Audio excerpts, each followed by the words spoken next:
Don't be fooled by how I look, okay? Ever since I joined Yunquei Summit, I've actually been secretly training a lot. Catching you is no problem at all. So next time you have that nightmare, just tell yourself, no matter what happens, I'll be there to catch you. You won't have to be afraid anymore. Junior... Okay, I won't be afraid. When I have that nightmare again, I know you'll be there. I believe you'll catch me. I know that as long as you're by my side, I can do anything, even touch the sun. Actually,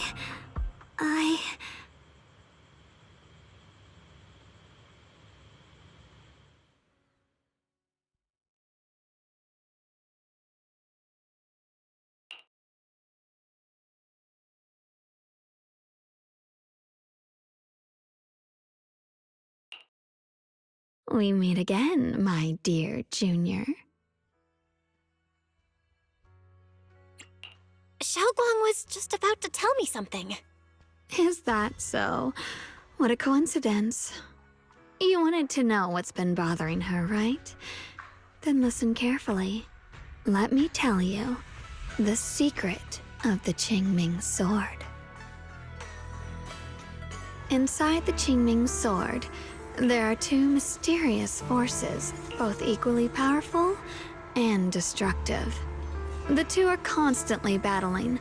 Think of them as two duelists locked in an endless fight. And when two people fight that long, they start damaging everything around them. If that destructive energy seeps out, it can lead to disaster beyond imagination. Judging by the power of those two forces, if they ever broke free, the outcome could be a catastrophe on par with the fall of the old capital. So, what do we usually do in this situation? We bring in a third party, a mediator, someone to keep things from falling apart. The third presence maintains the balance, absorbs the overflowing energy, and ensures the world outside remains safe. And this is precisely why that third person gains unmatched power. Wait, you don't mean... You're smart. I bet you've already figured it out, huh? That's correct. Every wielder of the Qingming sword is that mediator. The true nature of the Qingming sword's power is built on sacrifice. Each sword wielder gives up their life, their strength, their everything, to contain those two raging forces, to shield the outside world from being affected. In other words, without the sword wielder to bear that burden, the rest of the world would pay the price instead. So no, Shunguang will never give up this sword, because that would mean putting the world in danger. How could little Miss Perfect, always so eager to protect everyone, have the heart to just walk away and let it all burn? She'd rather break herself than let anyone else get hurt. I had no idea. Because it's a secret. Not even Yixuan knows. All they ever do is repeat the same empty words. Find the next wielder for the sword. Uphold the honor of Yunquei Summit. That's why I told you before. The more noble the excuse, the uglier the truth behind it. It's not the kind of truth you can share with everyone, right?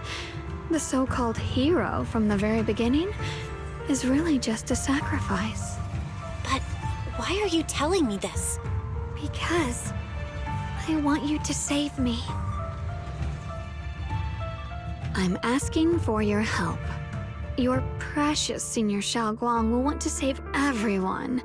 She'll keep using the Qingming sword, even if it means she needs to sacrifice herself. But I want to live. I don't care about other people's lives, just as they've never cared about mine. The only way to save us is to stop her from using the Qingming sword's power. Of course, if you could convince her to give up the sword, that'd solve everything once and for all.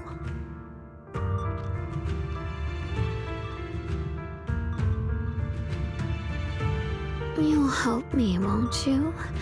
If not for me, then for your sweet senior Shunguang. Of course I want to help you both, but I can't just give you my word right now. This isn't something you promise lightly. At the very least, I need to talk to her first. Did I ever tell you? I like how adorable you look when you're serious. Which is precisely the problem. She loves you, you know. The same way she loves Yixuan, her brother, and all her precious little friends. No. Maybe even more than that. But love is a curse, a trap. Something cold and damp that seeps into your bones. Love will be the end of me. Oopsie. Seems like I've said too much. Anyway, to show my sincerity about asking for your help, I'll answer one question. Just one. So, tell me, my dear Junior, what do you want to know? I've always wanted to ask, what exactly is your relationship with Shunguang? You claim you're one, yet the two of you couldn't be more different. You've seen the dark-haired Ye Shiyuan, right? I was the same.